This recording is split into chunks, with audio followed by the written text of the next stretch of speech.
Hello guys, तो कैसे हैं आप लोग। उम्मीद करते हैं आप लोग अच्छे होंगे, स्वस्थ होंगे, मज़े में होंगे और लगातार आप लोग का क्लास जारी है। सो आप लोग क्लास कर रहे होंगे।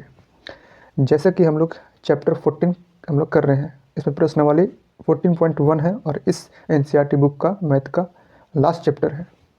समझो, हमने एक्सरसाइज यानी प्रश्नावली 14.1 में मतलब 1 से लेकर 10 तक 1 से 10 तक हम लोग 10 क्वेश्चन कंप्लीट कर रखा है। सो अगर आप लोग का समझ में नहीं आ रहा है तो सबसे पहले बेसिक क्लास देखना है। समझो, ये एग्ज़ाम में बहुत ही इंपॉर्टेंट तुम्हारा रोल प्ले करेगा, क्योंकि तुम्हारा 1 नंबर का एक रहेगा, 2 नंबर का रहेगा एक, और तुम्हारा 5 नंबर का 5 नंबर ये रहेगा तुम्हारा, यानी 5 3 8। ठीक है, यानी 8 नंबर का ये तुम्हारा चैप्टर है। सो ध्यान से देखना है, ध्यान से पढ़ना है, ध्यान से समझना है, तभी जा कर के तुम ले करके आ पाओगे अच्छे नंबर। समझो, आओ तो हम लोग क्वेश्चन 11 से कंप्लीट करते हैं। ठीक है, आओ। बहुत ही आसान क्वेश्चन है इसमें, बस तुम्हें सिर्फ बेसिक करना है और बस हो जाएगा तुम्हारा। और पिग्गी बैंक वाला हो गया था, अखमुंदा वाला, गुल्लक वाला। ठीक है, और नेक्स्ट क्वेश्चन हमारा क्या, देखो समझो। कह रहा कि गोपी जो है ना अपने जल जीव कुंड, ठीक है, एक होता है एक्वेरियम, जो क्या होता है एक्वेरियम में मतलब बॉक्स होता है और बॉक्स में ही मछली मतलब पाला जाता है, शो के लिए, खाने के लिए नहीं, शो के लिए। रंग बिरंग का मछली उसमें पाला जाता है, देखा होगा आपने। और नीचे से लगा दिया जाता है पाइप मोटर वगैरह, और मतलब कि बुलबुला छोड़ते रहता है ऑक्सीजन। समझ रहे हो, तो ये तुम्हारा है एक्वेरियम। कह रहा कि जल जीव कुंड के लिए एक दुकान से मछली खरीदती है।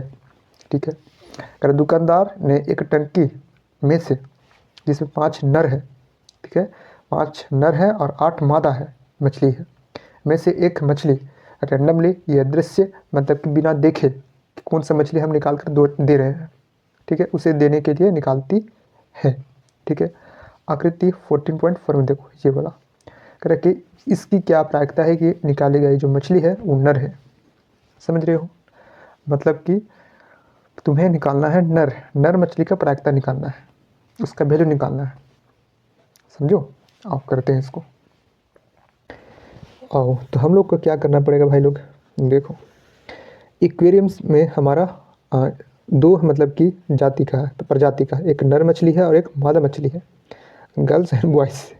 ठीक है, तो कह रहा कि क्या प्रायिकता है कि नर मछली निकले। ठीक है, तो अपन के पास फॉर्मूला क्या होता है, NE/NS, NE/NS, यानी कि टोटल जो मछली है उन तुम्हारे नीचे हो जाएगा, यानी कि 8 और 5 तुम्हारा 13। समझो, यानी कि तुम्हारा 13 जो है नीचे में हो जाएगा।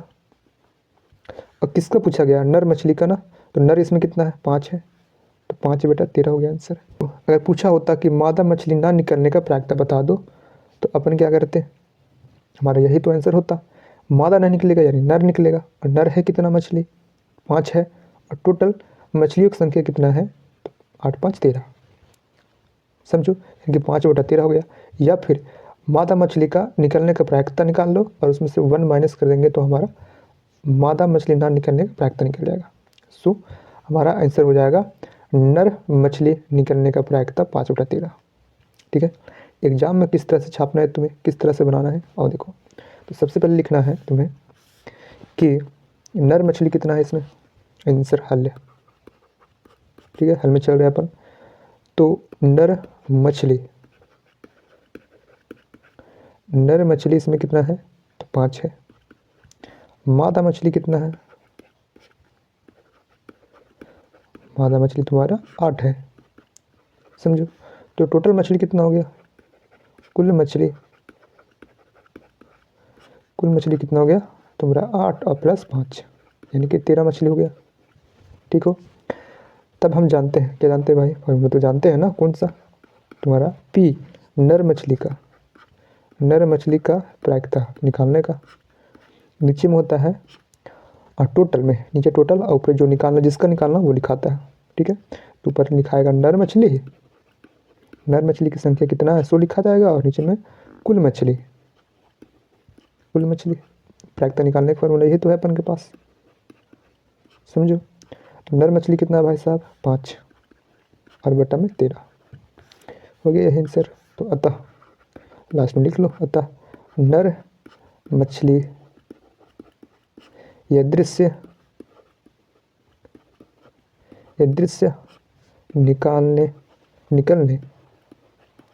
निकलने की प्रायिकता बराबर 5/13 हो गया आंसर तुम्हारा। समझो, बस इतना ही करना है तुम्हें। अगर समझ में आया हो तो जल्दी से कमेंट कर दो और अपन बढ़ते हैं नेक्स्ट क्वेश्चन की ओर। आओ देखो तुम्हारा नेक्स्ट क्वेश्चन क्या है भाई साहब। क्वेश्चन नंबर तुम्हारा 12 का संयोग एक चांस है, ठीक है, कुछ इस प्रकार का है, ठीक है, और इसमें एरो लगा हुआ है और इसको घुराया जाता है। अगर कि चांस के एक खेल में एक तीर को घुमाया जाता है, ठीक है, किसको घुमाया जाता है, तीर को, ठीक है भाई, घुमा देते हैं। जो विश्राम में आने के बाद संख्या हो, इसमें कितना अंकित है, 1 2 3 4 5 6 7 8 8 तक अंकित है, क्योंकि एक संख्या को इंकित करता है, ठीक है। एरो को जब घुमाया जाएगा तीर को तो कहीं तो रुकेगा, तो बोला किस पर रुकेगा, ठीक है, किस पर रुकेगा, तो 8 पर अगर रुकेगा तो उसका क्या प्रायिकता है। एक विषम संख्या पर रुकेगा तो क्या प्रायिकता है, 2 से बड़ी संख्या को रुकेगा तो क्या प्रायिकता है, 9 से छोटी संख्या को पर रुकेगा तो क्या प्रायिकता है, ठीक है। तो एक संख्या को इंकित करता है, देखिए आकृति 14.5 में, करें यदि ये सभी परिणाम संप्रायिक हो तो इसकी क्या प्रायिकता है कि ये तीर जो है कहाँ पर रुकेगा, 8 को रुकेगा, या विषम संख्या को रुकेगा, या 2 से बड़ी संख्या को रुकेगा, या 9 से छोटी संख्या को रुकेगा, बताओ आंसर डायरेक्ट समझे। यहाँ पे देखो 8 को रुकेगा तो टोटल कितना यहाँ पे है, डायरेक्ट निकाल रहे हैं आंसर अपन। तो 8 टोटल है, 1 2 3 4, यानी कि 8 इसमें है, 8 अंकित है, 8 खंड में है, 8 हो गया। 8 को रुकेगा यानी 8 कितना, 1 है, तो 1/8 हो गया आंसर। अगर विषम संख्या क्या होता है भाई साहब, बोलो, विषम संख्या किसको बोलते हैं, जो मतलब 2 से डिवाइड ना लगे, जैसे 1 3 5 7 9 11, ये सब 2 से इसमें डिवाइड नहीं लगता, पूरी मतलब 0 होता ही नहीं है, तो वैसी संख्या को विषम संख्या कहते हैं। तो कह रहा कि विषम संख्या पर रुकेगा, ठीक है। तो विषम संख्या क्या होता है अपन के पास, 1 तुम्हारा 3 5 7 9 स्टेप से, बट यहाँ पे 9 के पार नहीं है, 8 के अंदर ही है, तो फिर हमें क्या करना पड़ेगा, 7 तक ही लेना पड़ेगा, समझो। तो 1 3 5 7 करेक्ट कि विषम संख्या पर रुकने का प्रायिकता क्या है, टोटल कितना, हाँ तुम्हारा 8, 1 2 3 4 तुम्हारा 4, यानी कि 1/2 हो गया, समझो। उसी तरह से 2 से बड़ी संख्या पर रुकेगा, 2 से बड़ी संख्या यानी 3 पर, 4 5 6 7 8, तो नीचे टोटल कितना 8, हाँ 1 2 3 4 5 6 यानी 6, समझो। तो 6/8 हो गया आंसर। अगर इसका पूछा जाए कि 9 से छोटी संख्या को रुकेगा, 9 से छोटी संख्या कौन सा है, यानी कि 8 है, 7 है, 6 5 4 3 2 1, समझो। नीचे में 8 और टोटल कितना हो गया, 9 से छोटी संख्या 8, यानी कि 1 हो गया इसका। तो जो प्रायिकता का वैल्यू होता है 0 और 1 के बीच में होता है, 0 भी हो सकता है और 1 भी हो सकता है। तो देखो 1 है यहाँ पे, यानी कि प्रायिकता जो है वो सही है तुम्हारा, ठीक है। अब तुम्हें बोर्ड एग्जाम में किस तरह से तुम्हें स्टेप बाय स्टेप लैंग्वेज के साथ तुम्हें लिखना है वो समझो। आओ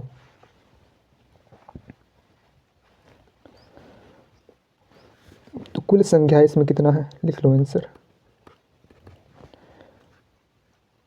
तो जो चक्री है ना उसमें कितना संख्याएं हैं, कुल संख्याएं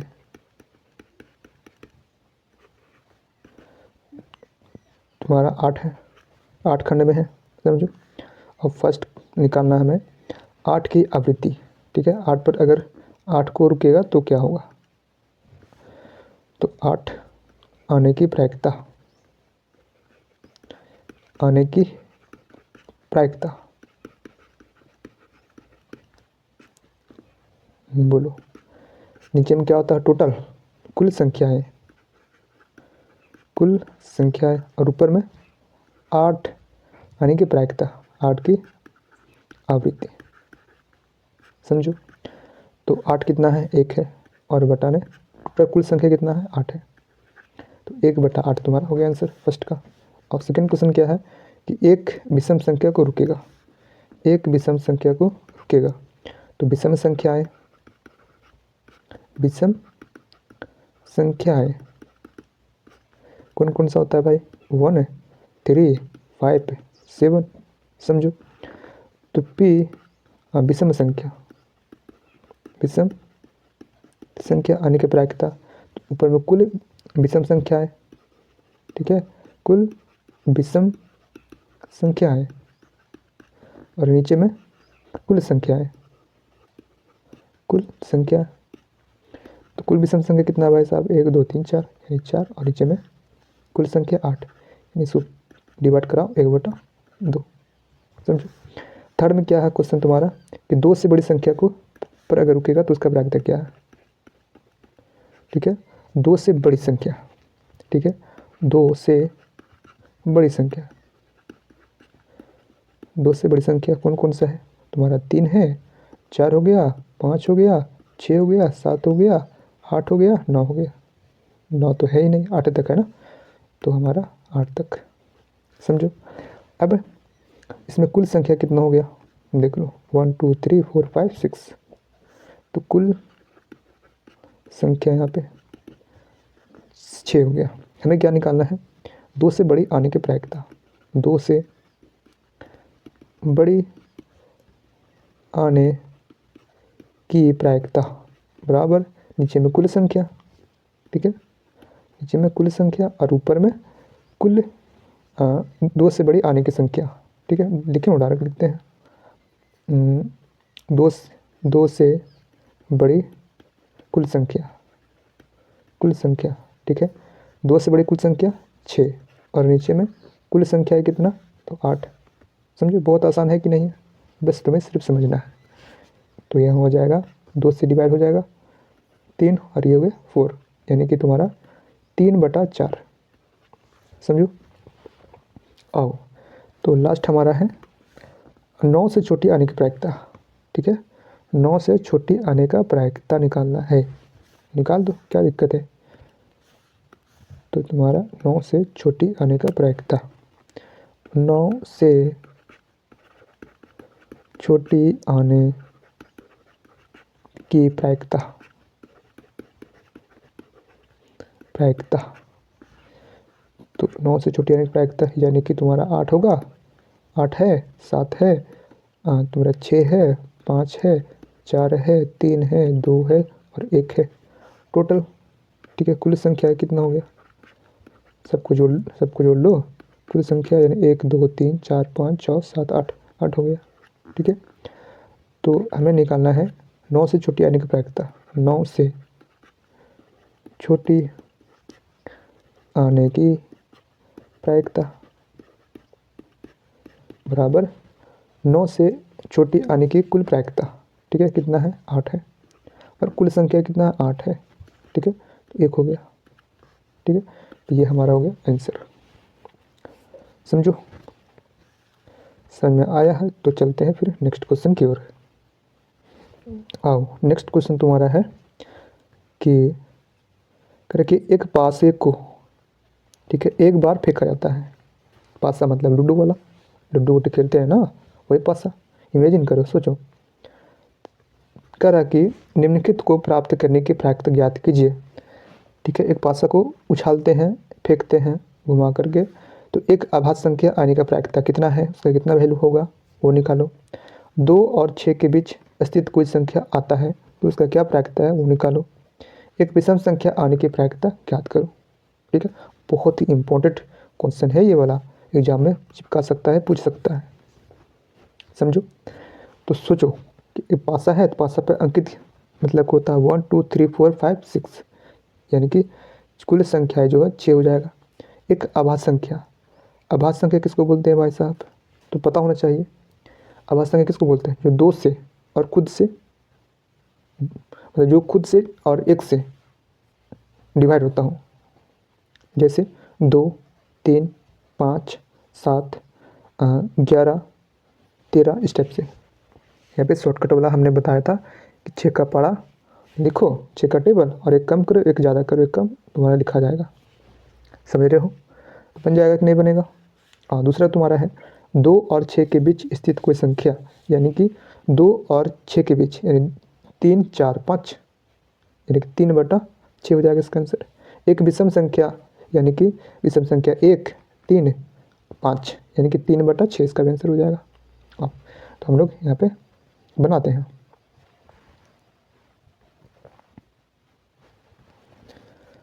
तो पासे को एक बार फेंकने पर, ठीक है, पासे को एक बार फेंकने पर, ठीक है, हो सकता है 1 आवे, हो सकता है 2 आवे, हो सकता है 3 आवे, हो सकता है 4 आवे, हो सकता है 5 या फिर 6 आवे। समझो, तो कुल संख्या कितना हो गया? तो पासे में कुल संख्याएं तुम्हारा हो गया 1 2 3 4 5 6, 6 हो गया। समझो, फर्स्ट में तुम्हें क्या निकालना है कि एक अभाज्य संख्या निकले, एक अभाज्य संख्या आने की प्रायिकता बता दो, ठीक है। तो अभाज्य संख्या क्या होता है भाई साहब? इजी है, बस तुम्हें इसके पीछे जो क्वेश्चन था ना 12 वो अगर समझ में आ गया हो तो ये इजीली से बना दोगे। अभाज्य संख्या है जो एक से और खुद से डिवाइड हो, एक और खुद से कटे, जैसे तुम्हारा 2, तुम्हारा 3, फिर 5, 7, अच्छा 6 तक है ना, इसमें 6 से कम ही लेना है, 6 के अंदर ही लेना है, तो 7 तो होगा नहीं। तो तुम्हें क्या निकालना है? अभाज्य संख्या आने की प्रायिकता। तो P अभाज्य संख्या आने का प्रायिकता। आओ, टोटल यहाँ पे कितना है? ऊपर में कुल अभाज्य संख्या का 5 यानी कि 1 2 3, ध्यान देना 3, और यहाँ पे कुल संख्या लिखा था यहाँ पे। तो कुल संख्या कितना पासे में कितना फेजेस होता है, कितना फेस होता है, कितना होता है? 6 होता है। तो 1/2 हो गया, डिवाइड कर लो। और दूसरा में तुम्हें क्या निकालना है? दूसरा में निकालना है कि 2 और 6 के बीच स्थित कोई संख्या आने की प्रायिकता निकाल दो, ठीक है। 2 और 6 के बीच स्थित संख्याएं, कौन सा संख्या होगा? तुम्हारा 2 और 6 यानी कि 2 और 6 के बीच में, 2 और 6 के बीच में 3 4 5, 3 4 5, कुल संख्या कितना यहाँ पे है? ठीक है, 2 और 6 के बीच कुल संख्या कितने हैं? 2 और 6 के बीच कुल संख्या है तुम्हारा 3 हो गया। तो हमें क्या ज्ञात करना है? 2 और 6 के बीच आने की प्रायिकता, ठीक है। 2 और 6 के बीच आने का प्रायिकता, तो ऊपर में हमारा 2 और 6 के बीच कुल संख्या है 3 और बटा में नीचे में कुल संख्या है, ठीक है। तो कुल संख्या कितना है पासे में? 6 है। तो इसका आंसर कितना हो जाएगा तुम्हारा? 1/2, इसका भी 1/2। और सबको सम करके देखोगे ना, सबके बारी बारी से निकालोगे, इसका 1/6 1/6 1/6, सबका वैल्यू जोड़ेगा तो फिर 1 आएगा, तो मेरा 1/2। समझो, लास्ट तुम्हारा है कि एक विषम संख्या आने का प्रायिकता निकाल दो। पासे में एक विषम संख्या आने का प्रायिकता, और इसको भी निकाल लेते हैं। तो तुम्हारा एक विषम संख्या, ठीक है, यानी कि विषम संख्या, विषम संख्या हमारा क्या होता है? जो 2 से डिवाइड नहीं लगता। 1 तुम्हारा 3 5, समझो। तो कुल विषम संख्या कितना हो गया? कुल विषम संख्याएं तुम्हारा 1 2 3, ठीक है। तो P ऑफ विषम संख्या आने का प्रायिकता, विषम संख्या आने का प्रायिकता, ऊपर में कुल विषम संख्या आने का 3 और नीचे में टोटल कितना था हमारा? 6 था ना। हाँ, तो इसका भी वैल्यू 1/2। कोई दिक्कत है नहीं। तो इसी प्रकार तुम्हें एग्जाम में, बोर्ड एग्जाम में लिखना पड़ेगा, ठीक है, समझो। आओ अपन फिर नेक्स्ट क्वेश्चन की ओर चलते हैं। देखो नेक्स्ट क्वेश्चन क्या है तुम्हारा। आओ खेलते हैं ताश में, ठीक है, ताश तो बहुत खेलते हो। आओ, हमारा नेक्स्ट क्वेश्चन है ताश वाला गड्डी, ठीक है। आप लोग तो ताश खेलने में माहिर हो, जोरी हो आप लोग, समझाने की ज़रूरत नहीं है। देखो क्या करा क्वेश्चन, कह रहा कि 52 पत्तों की अच्छी प्रकार से फीटी गई एक गड्डी में, ठीक है, एक 52 का पत्ता है, हमारा जो ताश गड्डी कितना होता है, उसमें कितना कार्ड होता है, तो 52, उसको फिट दिया गया बढ़िया से, ठीक है। उसको फिटने पर, ठीक है, मिलाने पर क्या किया गया है, निम्नलिखित को प्राप्त करने की प्रायिकता ज्ञात कीजिए।